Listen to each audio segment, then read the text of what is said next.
Hello, my name's Stefan, and this is my channel, The Coherence Path. All paths lead to you. And what I wanted to talk about today was whether more is better or less is better. Well, I think it's all a matter of perspective. Now, let's say that you have $1 billion and everything you could possibly want, but you don't have love in your life. I guess you're probably a pretty poor person, at least in some people's view, mine. But let's say that you're a very poor person. You don't have much of anything, but you have a nice family and friends, and you all spend time together every day, and you share your thoughts and feelings openly and easily. Well, then you're a pretty wealthy person. So whether having more is better or less is better, it's hard to say. It depends on your perspective. There's a lot of people, especially in the segment of society that's been trending for quite some time now, of manifesting whatever they want. Everybody just seems to want more, more, more, more. And that's, human nature. We want a better cave to live in, or we want a second, elk to eat, or we want, some prettier rocks in our cave. I don't know. It's just human nature. We have desires and inspirations, and that's all perfectly fine. But what defines something that we desire or inspired about versus something that is just a aspiration because of our ego? So let's say that I go to buy a car, and what I really need is a maybe a crossover, or a station wagon, or something that will hold me and three or four other people, go skiing, maybe put my tools in, and or load luggage in when I'm on vacation or something. And there's a lot of vehicles that could do that. It could be a Subaru, a Honda, Toyota, BMW, whatever it is. But maybe because I just think it would look cool, and because I would feel like I would stand out in society as being a wealthier person if I got a BMW. And then, I got the BMW, and it's all great and it's beautiful. But then after 50,000 miles, it starts having mechanical problems, and it's just a money pit. And eventually, I have to just leave it on the side of the road. Well, I've seen that so many times I can't even count. Meanwhile, somebody with a Toyota or a Subaru driving around, they might go 300,000 or 400,000 miles. You never see one of those sitting on the side of the road. Now, I'm not saying that there's anything wrong with the BMW. What I'm saying is our motivation sometimes can be from our ego.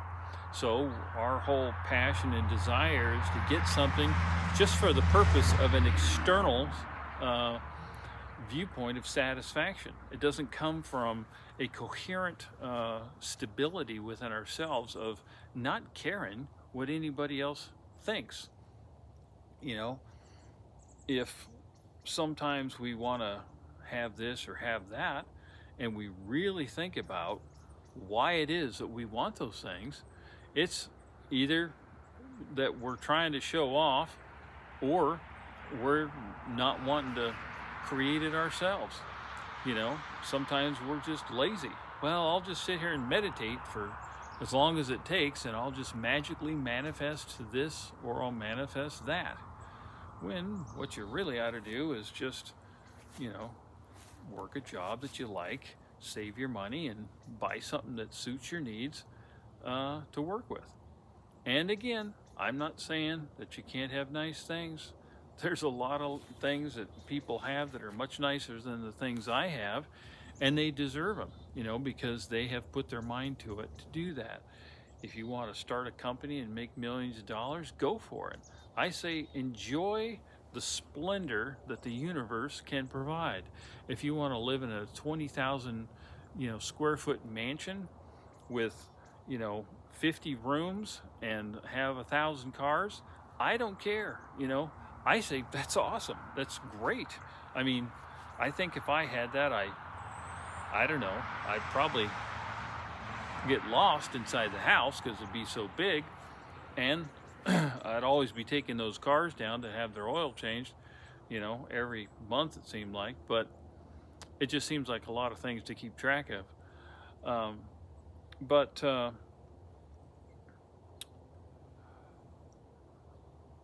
when we're wanting to manifest things in our life, one of the key things to remember, and this goes against a lot of stuff that you'll hear out there, but, well, they say it. They say, well, we're the universe, everything's one, right? Well, if we're the universe and everything is one, then there's really no need for communication about anything. If you're a drop of water in the ocean, you're going to feel and be aware of every other drop in that ocean because you're one with it. If every drop, as an example, was consciousness, all that information would be immediately available to you because you're part of that ocean. And it's the experiment where the 2 points are influenced by thought, no matter the distance that they're from each other. They say we live, they use the metaphor of a hologram. And if you have a hologram, you can take any piece of that hologram and you'll see the whole within that piece. And like consciousness, that's true. Everything is one and unified. We know that. There isn't even any question about it anymore. And if you don't understand this, it's okay, but you can study and read and listen and you'll learn. But everything's unified. So if everything's unified and everything's one, why would we need to communicate necessarily about anything we wanted? Why would I have to write down on a piece of paper 1,000 times that I want to be rich, or that I want a brand new pony, or that I want a new car? Why would I have to say repeatedly out loud, I will be rich, I will be rich, I will be rich, I will be rich, I will have a pony, I will have a pony, I will have a pony, I will have a pony? Okay, right? Do you understand what I'm saying? That's an external communication. Why would I design a vision board and draw a bunch of stuff on it? That's an external thing outside of my body. Now, it's okay to write things down and make lists. It's also okay to say, write things in journals and to have intentions and say them out loud. That's perfectly fine. But if for the purpose of those things, we think that we're through repetition and just dogged control, we're going to make something happen, all we're really saying is, I don't have the richness, I don't have the richness, I don't have the richness, I don't have the pony, I don't have the pony, I don't have the pony, I don't have the car, I don't have the car, I don't have the car. That's all we're saying. We're denying our unification with the field, with everything else. But instead, if you start to notice the little thoughts you have, or just little off-the-cuff comments you make, like, well, I'm never late to work, and then the next day you're late to work. And it's like, that's kind of funny. Yesterday I made the comment, I'm never late to work, but today I was. See, through observation we can see that the creative faculty that we are and the universe is conspires to reinforce whatever our viewpoint is. If by saying, I'm never late to work, that's my ego. I'm so proud of that, I'm never late to work, That's what the ego's saying. It's just bragging, oh, I'm never late to work, like so-and-so, or, I'd never do that, That's ego. It's resistance. It's a formula. It's a mathematical design that we've created just off the cuff, just easily. Just set it, Then the next day we're late to work, and everybody at work's going, you said you're never late to work. I mean, that stuff happens all the time. Start to notice. You say, yeah, well, I'd never own a, Mercedes. And 2 months later, your neighbor comes over and says, hey, we got this old Mercedes in our backyard. We thought it'd be fun if, to give it to somebody we know. Would you like it? And they're such nice people, so kind. Man, you hate Mercedes. Can't stand them. But they're so kind. They always bring you a sandwich, invite you over for pie. All right. Oh, okay. Yeah, thanks. Hey, it's awesome. You don't want to offend them. Yeah, thanks. They hand you the keys. You drive it back over to your place. You look at it in the driveway and go, it wasn't 2 months ago I said I'd never owned one of these cars. That's how it happens. That's the principle. It's just point of consciousness. That's it. Because within this field, which we're all within unified, we're all deciding with our thoughts and our feelings at any given moment on any specific thing. And it could be resistance, like those examples I gave, or it could be something we're inspired by. Like, gosh, I'd like to see my friend Joe. It'd be so fun to see him. You're looking through some old photographs. I had this exact same thing happen. It was another friend. His name isn't Joe, it's Jay. But we'll use Joe today. And 2 days later, I walked into a coffee shop that I always go up to, never seen my friend there, ever. And what are the words that comes out of his mouth when I walk into the coffee shop? He shouts from the other side of the coffee shop, I can't believe I've never been here before. He said, I never come in here. That's what he said. And I said, yeah, what are you doing here? Because he lived in a completely different neighborhood. And he just happened to be coming back from camping, and they just needed a spot to stop, so they did. And it was at the exact time that I was coming in. This stuff happens all the time. It's because everything's unified. It's all one field. There is no separation. So when you're kind to yourself and you're loving to yourself, you're kind and loving to others because that's your nature. You don't have to go out of your way to impress them. You just be yourself because you're resonating kindness and goodness. You're coherent with the field. And so all you have to do is just be yourself. Think of ideas. Yeah, pizza sounds good for lunch. See what happens. Don't focus on it. Don't think about it. Don't write a bunch of mantras about it or intentions or journals or create a vision board about having pizza for lunch. Just think, it sounds good for lunch. Pizza sounds good. I can't even tell you the amount of times I've thought about something for lunch, and I had a client show up, they came home because I'm out working on their house, and they come back and, hey, I'm making burgers for lunch. You want some? And I was just thinking, like a few minutes earlier, gosh, a burger for lunch would be great. Some fried chicken would be great. Now, I never expect anything from clients. I don't. I turn them down 90% of the time. No, it's okay, I'm not hungry. But I can't even count the amount of times that, I have some thought, and there they go.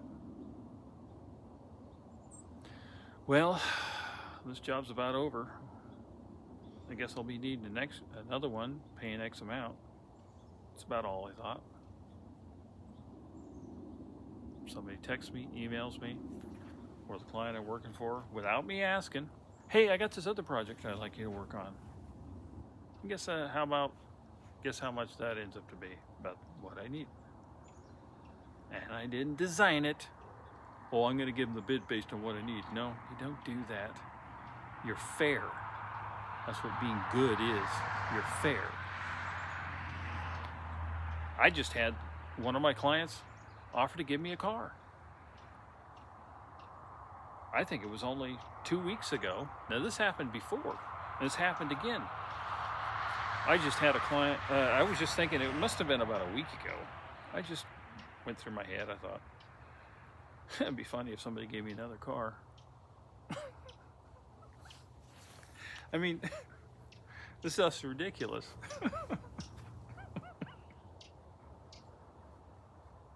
So I go over to their house because there's some extra framing that needs done for the sheetrock guys, because I didn't want to do the sheetrock work. Who likes that dust? Some people are born and bred for that, I tell you. Sheetrockers, bless them. They do amazing work. I hate sheetrocking. Anyway, I was going over there to do a little bit of framing so the sheetrock guys could get in there and do their job. And I'm finishing up and talking to my client, and they said, oh, you know, there's this one other thing I wanted to talk about. I'm thinking, oh, I wonder what that is, you know. Could be something installed a window or, yeah, who knows. You say, we got this car. We're wondering if you'd want it. It's not going to cost you anything. You can just have it. 2014 Ford Explorer has a water pump issue. It's a major fix. You know, I could probably do it in a garage over about 4 days. But, you know, car's probably worth $6,000. Doesn't have that much mileage on it. Free car if I want it. I didn't specify. I want a free car that runs well. The other time this happened, I did specify. I said, oh, maybe somebody will give me a free car that doesn't need much work. And somebody around the corner from me that I'd never met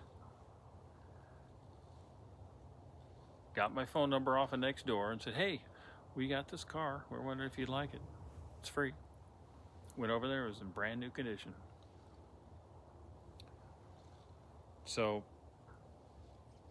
I didn't write down any mantras or intentions or vision boards about any of that stuff. And if you look at your life, you'll start to see the clues that are already there staring you in the face if you pay attention. So stop wasting your time, in my opinion, on some of this stuff. Stop trying to program your subconscious mind because you don't have one. Your consciousness, that's all. You're making decisions. That's all. You're making decisions on basically your beliefs and your feelings. If you don't like what you're experiencing, just change your beliefs and your feelings. Learn to accept everything. Like, okay, this is the way I'm thinking and feeling. Why am I thinking and feeling that way? Is it possible to think and feel differently? What would it look like for me to think and feel and approach life differently from a different point of view? You go through that acceptance and release and focus loop. It's like you're bringing it in, you're looking at it closely, you're letting it go, and then you're finding what it is that you want. That's it. It's real simple. No secret about it. It's like when you're a little kid, parents said, well, get out of the house. Go play. You know, you're sitting there reading your little book or watching your cartoons. Oh, crap. Well, you got to go through the acceptance stage. Okay, my parents said that. I better do it. And you go through the letting go. Okay, I'm letting it go. I'm going to go outside. You start heading outside. And then you start focusing on what you want. Oh, well, maybe I'll get my toys and go play in the dirt. Maybe I'll go talk to the neighbor's kid and see what they're doing. Maybe I'll get on my bike and go for a ride. There's all these different things you had to choose from, and you still do. That's as simple as it is, because you are one with all that is conscious, and everything is consciousness. That's as simple as it is. So, your spectrum of consciousness is broad. Some things you're paying attention to, and some things you aren't. Like when you're driving your car, You may not even notice that you're driving your car because your consciousness is focused on the fact that you need to go to the grocery store, feed your kids, you know, do stuff for work the next day or whatever the heck is on your mind. But you're conscious. You're just conscious. That's all. There's no program. You're not a program except for the mesmeric inertia, the repeated habits that you do. But that's not an iceberg hiding underneath some water. That's all baloney. It was a thought and a belief that was good for its day in Freud's time, and it's out of fashion. You're conscious. Just be yourself. Have ideas, watch them show up. It's that simple. So, enjoy your day. Thanks for stopping by, and I'll talk to you again. And if something's useful, great. If it's not, then just go to another YouTube video.